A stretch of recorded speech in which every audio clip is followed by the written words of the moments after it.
General నేను కొంతమంది music డైరెక్టర్స్ని observe చేసినప్పుడు నాకు అనిపించింది ఏంటంటే వాళ్ళకి ఎప్పుడు కనిపించే వాళ్ళని ఫస్ట్ ఏదైనా సాంగ్ ఉంటే ప్రిఫర్ చేస్తారు. మీ మైండ్లో వచ్చే ఫస్ట్ ఫ్యూ సింగర్స్ ఎవరు?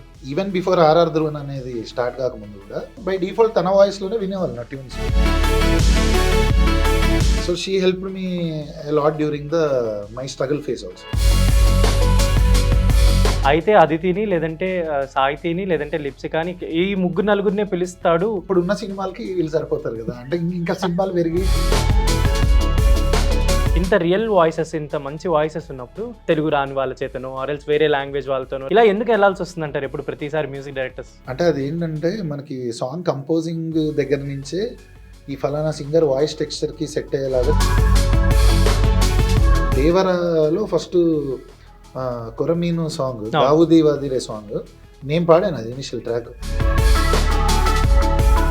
నేనేమి దాన్ని శాసించే స్థాయిలో నేను కాదు కదా, నా మీద సినిమా ఉంది. అండ్ రీసెంట్గా అంటే మీరు కొన్ని సాంగ్స్ చేస్తుంటారు కాబట్టి, కంపోజ్ చేస్తుంటారు కాబట్టి, జనరల్ నేను కొంతమంది మ్యూజిక్ డైరెక్టర్స్ని అబ్జర్వ్ చేసినప్పుడు నాకు అనిపించింది ఏంటంటే వాళ్ళకి రెగ్యులర్గా ఎవరైనా ఫ్రెండ్సో లేదంటే ఎవరైనా టచ్లో ఉన్నో ఆర్ఎల్స్ దగ్గర వాళ్ళకి ఎప్పుడు కనిపించే వాళ్ళని ఫస్ట్ ఏదైనా సాంగ్ ఉంటే ప్రిఫర్ చేస్తారు. ఇది వచ్చి పాడేయండి, ఒకవేళ ఫైనల్ అయితే వాళ్ళదే, లేదంటే తర్వాత మూవీ టీంని బట్టి ఆ కాల్ మారిపోతుంది, వేరే పెద్ద సింగర్స్తోనో అలా వెళ్ళిపోతుంది. సో మీరు అలా జనరల్గా ఇప్పుడు కంపోజ్ చేసేటప్పుడు మీ మైండ్లో వచ్చే ఫస్ట్ ఫ్యూ సింగర్స్ ఎవరు? మేల్ సింగర్స్లో అయితే నాకు అంటే ఒక 4-5 సింగర్స్ నాకు ఫేవరెట్గా ఉన్నారు, రెగ్యులర్గా నేను పాడిస్తున్నాను. అంటే ఇప్పుడు నాకు అనురాగ్ రెగ్యులర్గా నేను ట్రై చేశాను. అంతకుముందు సిట్ శ్రీరామ్ గారు పాడారు నా వెరీ కెరియర్ స్టార్టింగ్. తర్వాత అనురాగ్ రెగ్యులర్గా పాడాడు, బాపు కావచ్చు, తంత్ర కావచ్చు, మైల్స్ ఆఫ్ లవ్ అప్పుడు కావచ్చు, అండ్ కపిలన్ తను రోటీ కబ్డా రొమాన్స్, అండ్ అలానే శ్రీరామ్ చంద్ర తనతో కూడా నేను రెగ్యులర్గా ట్రై చేస్తుంటా కొలాబ్ చేయడానికి. అండ్ ఇప్పుడు రీసెంట్గా ఆదిత్య ఆర్కే అనే అబ్బాయితో ట్రావెల్ అవుతున్నాం. ఫీమేల్ సింగర్స్ నాకు ఇక్కడ రెగ్యులర్గా ఫస్ట్ సినిమా నుంచి పాడుతుంది అదితి బావరాజ్ ఫస్ట్ ఉండాల్సిందే. సో అంటే బికాస్ నాకు నా ఈవెన్ బిఫోర్ ఆర్ఆర్ ధ్రువన్ అనేది స్టార్ట్ కాకముందు కూడా నా డెమోస్ అన్ని తను పాడుతూ కొలాబ్స్ ఎక్కడి నుంచి అయితే స్టార్ట్ చేశానో బై డిఫాల్ట్ తన వాయిస్లోనే వినేవాళ్ళు నా ట్యూన్స్. సో మేల్ వాయిస్ నాది ఉండేది, ఫీమేల్ సింగర్ వాయిస్ తను ఉండేది. సో అక్కడి నుంచి కూడా తను సిన్సియర్గా కన్సిస్టెంట్గా నాతో ట్రావెల్ అయింది. So she help me lot during the my struggle face also. So అక్కడి నుంచి ఆ సాంగ్స్ విన్నప్పుడు కూడా 90% ఎవరు ఈ వాయిస్ మార్చని కూడా నాకు చెప్పలేదు.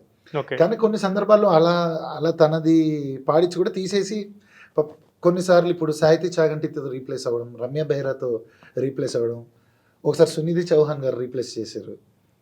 సో అలాంటి సందర్భాలు కూడా చాలా. సో అదే ఇది ఎందుకు అడుగుతున్నానంటే ఇప్పుడు ఎందుకు రీసెంట్ ఈషా సాంగ్ కూడా తను పాడితే శ్రేయా ఘోషల్ గారు రీప్లేస్ అయింది, తను కూడా వచ్చింది రికార్డింగ్కి టేక్ తీసుకోవడానికి.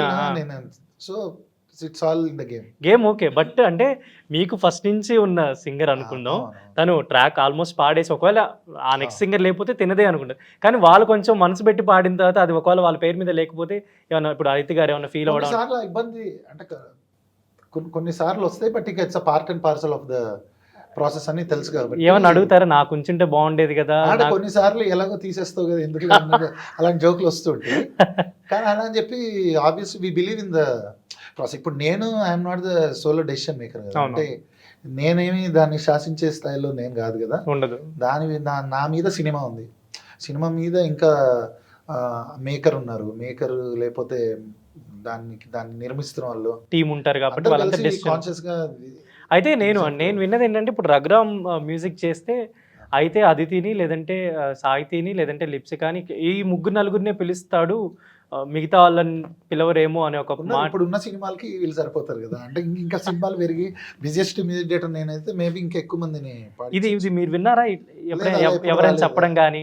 రాలేదు అలా ఏం లేదు, ఎందుకంటే నేను చాలా మందిని పడిచి. ఇప్పుడు నేను రీసెంట్ గా వాగ్దేవి అని పాడించాను, శృతికతో పాడించాను, చాలా మంది ఫీమేల్ సింగర్స్తో పాడించాను నేను. నయనా నయర్ అనే అమ్మాయి పాడింది. So there are many female singers in Hyderabad. We have extraordinary singers. Satyayamini అవునవును నాది క్రేజీ ఫెలోలో సాంగ్ పాడారు. సో అంతమంది అందరూ అందరికీ పాడతారు. అందరూ పాడారు. అదితి కొంచెం ఎక్కువ పాడింది. ఎక్కువ కనిపించింది.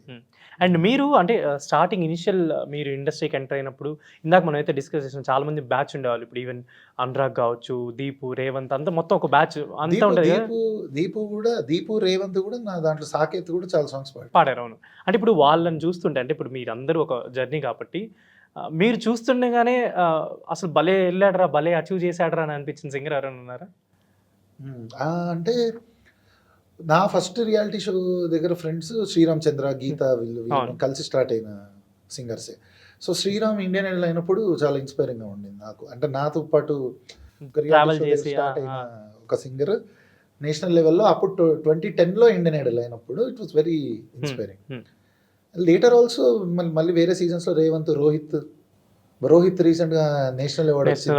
So I felt so happy for, ఎందుకంటే నాకు చాలా close friend, it's like brother. So వీళ్ళందరూ కూడా నాకు వెరీ క్లోజ్ అసోసియేట్స్. కానీ నాకు అంటే ఇప్పుడు మీరు చెప్తుంటే నాకు అనిపించింది, అంటే వీళ్ళు ఇంత మంచిగా పాడతారు, ఇంత మంచి సింగర్స్ హైదరాబాద్లో అవైలబిలిటీ ఉంటారు, కాల్ చేస్తే 10 నిమిషాల్లో వచ్చే సింగర్స్ కదా వీళ్ళందరూ.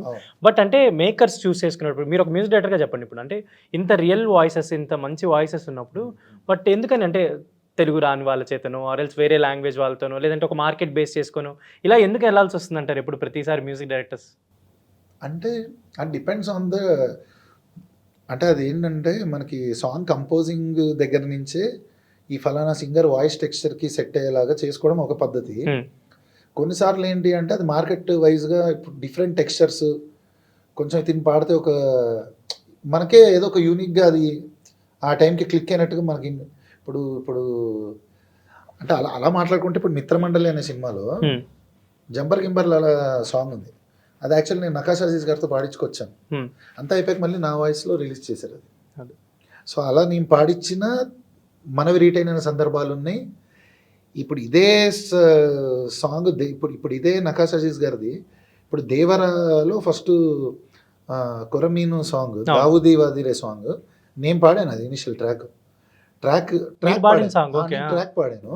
ఫైనల్లో నకాష్ అజీజ్ గారిది. సో ఇది వైస్ వర్స అవుతుంటాయి. దేవరా అనేది చాలా పెద్ద ఎగ్జాంపుల్. నేను ఇప్పుడు భీమ్స్ అన్న దగ్గర కూడా నేను చాలా సాంగ్స్కి వర్క్ చేశాను. సో అక్కడ కూడా పలుసార్లు ఇప్పుడు మనం పాడిన ట్రాక్ వర్జన్ నకాష్ గారు రీప్లేస్ చేయడం కానీ ఇలాంటి సందర్భాలు మనం చూసాం. కానీ అంటే జనరల్ నేను వింటున్నది ఏంటంటే అంటే ఇప్పుడు చాలా వీళ్ళు కూడా మంచి ఈవెంట్స్ చేస్తుంటారు, వీళ్ళు ఎప్పుడు రెడీగానే ఉంటారు, కానీ మంచి మంచి పాటలు పడట్లేదేమో ఇక్కడున్న వాళ్ళకని ఒక ఒపీనియన్ అయితే ఉంది. అది ఎప్పుడైనా మీతో ఎవరైనా కో సింగర్స్ కావచ్చు, ఫెలో సింగర్స్ ఎవరైనా షేర్ చేసుకున్నారా? అంటే ఉందండి, ఎవరి ఐడెంటిటీ వాళ్ళకి ఉంది. ఇప్పుడు ఏంటంటే మనకి సినిమాలు పెరిగే కొద్దీ, స్పాన్ పెరిగే కొద్దీ ఇప్పుడు ఈ ప్లాట్ఫామ్స్, మ్యూజిక్ ప్లాట్ఫామ్స్ ఇవన్నీ వైడ్గా పెరిగిపోయే యాక్సెసిబిలిటీ అనేది మల్టిపుల్ ప్లాట్ఫామ్స్ ఉండేసరికి స్ప్లిట్ అవుతుంది ఆపర్చునిటీస్ అనేది. ఒకళ్ళదే ఎప్పుడు హైలైట్లో ఉండదు. ఒక్కొక్క సీజను ఒక్కొక్కరిది అలా వర్క్, ఎవరి హార్డ్ వర్క్ తగ్గట్టు వాళ్ళది కనిపిస్తూ ఉంటుంది. మళ్ళీ మనకి ఇమ్మీడియట్ ఇంకో సీజన్లో ఇంకో సింగర్ కనిపిస్తాడు. అలా ఐ థింక్ అదే చిన్న మ్యూజికల్ చైర్స్ అన్నట్టు ఒక్కొక్కరి కుర్చీ అలా వస్తూ ఉంటుంది. ఓకే. అండ్ మ్యూజిక్ డైరెక్టర్స్ విషయంలో అంటే ఇందాక మనం అనుకున్నట్టు వాళ్ళకి ఎవరైతే అవైలబిలిటీలో ఉంటారో, రెల్స్ కనిపిస్తూ ఉంటారో, రెల్స్ మీట్ అవుతుంటారో రెగ్యులర్గా, వాళ్ళ మైండ్లో ఉంటారు. అంటే జనరల్లీ ఏంటంటే ఇప్పుడు సింగర్స్ చాలా మంది ఉన్నారు, షోస్ చాలా అవుతుంటాయి, ఈవెంట్స్ చాలా అవుతుంటాయి, ఈవెన్ ఇన్స్టాగ్రామ్లో పెట్టుకుని ఇప్పుడు ఈ మధ్య చాలా మంది పాడి పాపులర్ అవుతున్నారు. కాకపోతే ఒక మ్యూజిక్ డైరెక్టర్ దృష్టిలో ఉండాలి అంటే ఎప్పుడు వెళ్ళి కనిపిస్తూ ఉండాలా వాళ్ళకి? అస్సలు కాదు అట్లే. అస్సలు అది అంటే నా వరకు అయితే నేను అది బిలీవ్ చేయను. నా వరకు ఏంటంటే నా సాంగ్కి ఎవరు కరెక్ట్ అనే వరకు అక్కడ దాకా వర్తిస్తుంది. నన్ను వచ్చి కలిసినంత మాత్రం ఆపర్చునిటీ అనేది ఐ డోంట్ బిలీవ్. ఒకటి మీరు అన్నట్టుగా యాక్సెసిబిలిటీలో ఉండడము.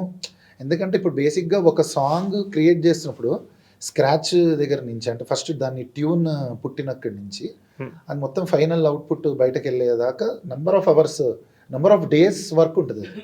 సో అక్కడి నుంచి ట్రావెల్ అయ్యి ఒక సింగర్ చేసినప్పుడు డెఫినెట్లీ వాళ్ళకు ఒక దాన్ని ఏమంటారు, ఒక వాళ్ళ సైడ్ చిన్న మనకి అరే వీళ్ళు ఇంత హార్డ్ వర్క్ చేశారు ఈ సాంగ్ కోసం, వీళ్ళు ఉంటే బాగుంటుంది అనే ఫైట్ అనేది మ్యూజిక్ డైరెక్టర్ ఎప్పుడు చేస్తారు. బట్ అదర్వైజ్ నీడ్ ఆఫ్ దవర్, ఆ సాంగ్ ఎవరు పాడితే బతుకుతుందో వాళ్ళని పాడించే ప్రయత్నం చేస్తుంది తప్ప అవైలబిలిటీలో ఉన్నారని చెప్పి సాంగ్ అనేది అది ఉండదు. అలా ఉండదు. తెలుగు వన్